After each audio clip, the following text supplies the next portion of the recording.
What is up, nerds? My name is Travis, and this is Wonder Nerd.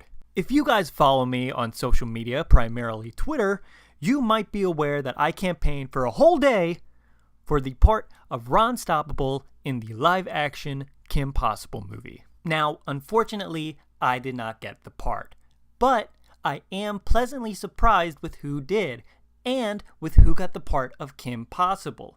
So, without any further ado, let's talk about the live-action Kim Possible movie casting. For those of you that were unaware, the Disney Channel is producing a live-action adaptation of their hit action cartoon, Kim Possible.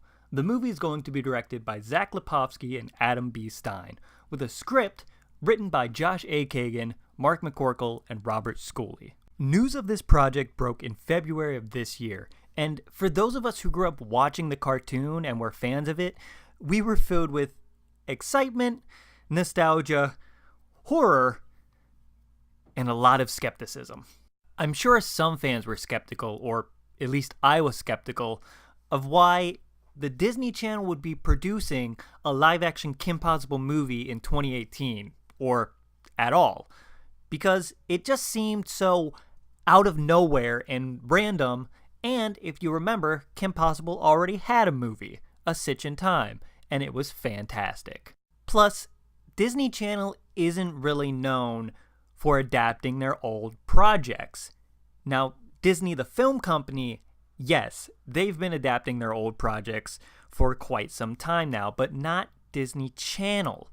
Yes, Disney Channel has their own original movies, and those are great, but they haven't really taken an old show that's been off the air for quite some time and decided, hey, let's make this into a movie. Add that on to the fact that some old school Disney Channel fans who grew up watching Kim Possible and the old DCOM movies, who may or may not think that the Disney Channel original movies of today may be more or less subpar to the quote-unquote classic Disney Channel original movies. Now, I'm not going to agree or disagree with that sentiment, but I will say, in the past 4 or 5 years, there have been some stinkers. But every TV network and every film studio produces a flop every now and then. That doesn't mean that they can't save themselves from sinking. For every Minutemen, you get a Camp Rock. For every Dadnapped, you get a Hatching Pete. For every Starstruck, Den Brother, or Camp Rock 2, you get a Lemonade Mouth. Disney Channel, like every other TV network or every other film studio, has produced a bad project. That doesn't mean that's all they do. They can produce, and they have produced, really good projects. Who's to say the live-action Kim Possible movie won't be that? Now, I have heard literally nothing about this movie except for the casting, so I'm just going off pure gut feeling about whether or not this movie will be good or whether or not this movie will be bad. I will say that I have high hopes for this movie because I'm a fan of Kim Possible and I grew up with the show and I know what the show is, so I have an expectation as to what the movie should be.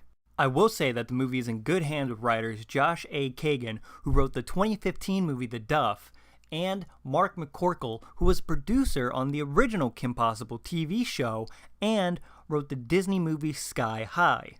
But enough of my fanboy bullshit, let's talk about this cast. I'm actually pretty impressed and excited for the cast this movie has gathered so far. The part of Ron Stoppable is being played by Sean Giambrone, who plays Adam on the TV show The Goldbergs. Now, if you haven't seen The Goldbergs, go and watch The Goldbergs, because that's a pretty damn good show, and Sean Giambrone is pretty funny, and he has a great screen presence, and I can actually really see him playing the part of Ron Stoppable. On The Goldbergs, he plays a pretty nerdy character who loves movies and loves making movies, and he's just a big old dork. I can relate to that. Now, Ron Stoppable is a big old dork. He's kind of goofy. He's basically Shaggy for the 2000s. Let's put it that way. I like that. Let's do that. And Sean Giambrone plays that character on the Goldbergs already, so I can see him transitioning to playing that character, basically, in the Kim Possible live-action movie, which is pretty great. Now, the part of Kim Possible is being played by relative unknown up-and-comer Sadie Stanley, who really doesn't have any credit to her name except for guest spots on the Nickelodeon show The Game Shakers. Now, that was one that surprised me because you would assume they would give the title role to an established Disney Channel star or an established child actor who at least had a few, maybe, TV movies to their names. But I'm excited to see what they do with this young up-and-comer by giving her the chance to play the lead in what we can only assume is going to be a huge Disney Channel movie for 2018. Another piece of fun casting news, and I literally just found this out like an hour ago, is Allison Hannigan is playing Kim Possible's mom, Dr. Possible. Now, if you don't know who Allison Hannigan is, she's from the American Pie franchise, she was on How I Met Your Mother, she was on Buffy the Vampire Slayer, and she's just a really funny and charming actress who I'm impressed that she's in this movie. I feel like her addition, while assumedly minimal compared to the young stars of the movie, is going to bring a lot to the character and a lot to the movie. I feel like, in retrospect, looking back on how the character was in the TV show, Allison Hannigan is the perfect choice. No news yet on who's playing the father. A lot of fans online were upset with the casting of Sean Giambrone and Sadie Stanley in the lead roles because they didn't believe that the characters looked the age of Kim and Ron, when in reality, both Sadie Stanley and Sean Giambrone are high school age. I believe Sean Giambrone is either 17 or 18 years old, which would make him a high school senior. So these actors are actually perfect in age to play these characters. I think that the cartoon gave us fans as children a different perception of how old the characters actually were. When you're a kid, you see high schoolers and you see them as these upper echelon type of human beings where they're incredibly older than you and bigger and stronger than you. And now that we're all in our 20s or 30s, we see high schoolers and we see them as, smaller, more compact human beings. And while that may be true, wouldn't you rather the film stay honest to the characters, or would you rather have someone who's 24 or 25 playing a high school senior? Yeah, I don't want that either. I'm excited for this movie. I'm excited to see where they go with the story and what they do with the characters and just how they execute everything. Now, it goes without saying that we won't know how the movie turns out until it comes out, but I, like every other fan who grew up watching Kim Possible, have high expectations and high hopes for this movie. I don't want to see it fail.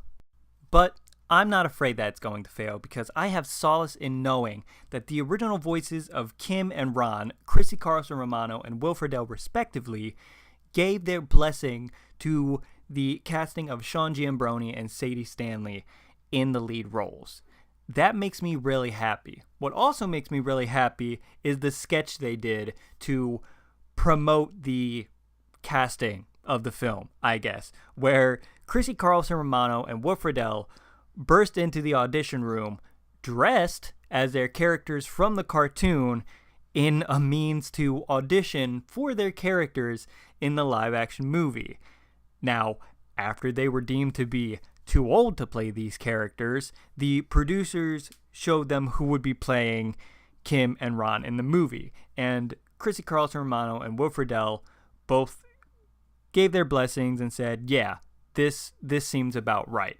And both of them have been very supportive on their Twitters and their Instagrams, and that's just really good to see, because you could see, some actors who played an iconic character or a certain character and see that it's being recasted for a reboot or a new adaptation, and those actors might be upset, or they might be a little jaded and be like, no, I don't like this new casting, or I don't think this reboot is a good idea.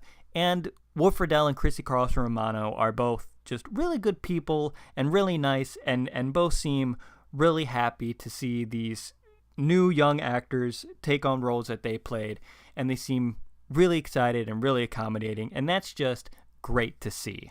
With Kim Possible getting a live-action movie adaptation, what other cartoons do you think should get the live-action movie treatment? Whether they be Disney Channel cartoons, or Cartoon Network cartoons, or Nickelodeon cartoons, what show from our childhood do you think has the potential to be a live-action movie? I, for one, want to see Danny Phantom get the live-action movie treatment. With how popular superhero movies have become in the last 10 years, I feel like it would do very well, even on TV.